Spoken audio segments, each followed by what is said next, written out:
Hey guys, welcome back to my YouTube channel. If you're new here, please don't forget to hit the notification bell so that you don't miss my other videos. And if you are returning, thank you so much for the love and support.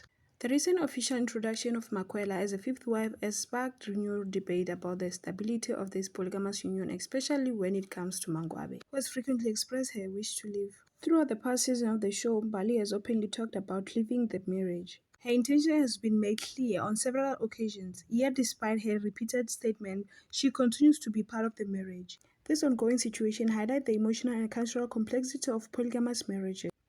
Bringing a new wife into a family often shifts household dynamic, which can lead to a feeling of displacement or insecurity among other spouses. For Umangwabe, Makwela's arrival might intensify her desire to leave. Meanwhile, Musamselegu's attempt to maintain peace and unity raises deeper questions about personal agency and the expectation placed to individuals in polygamous relationships.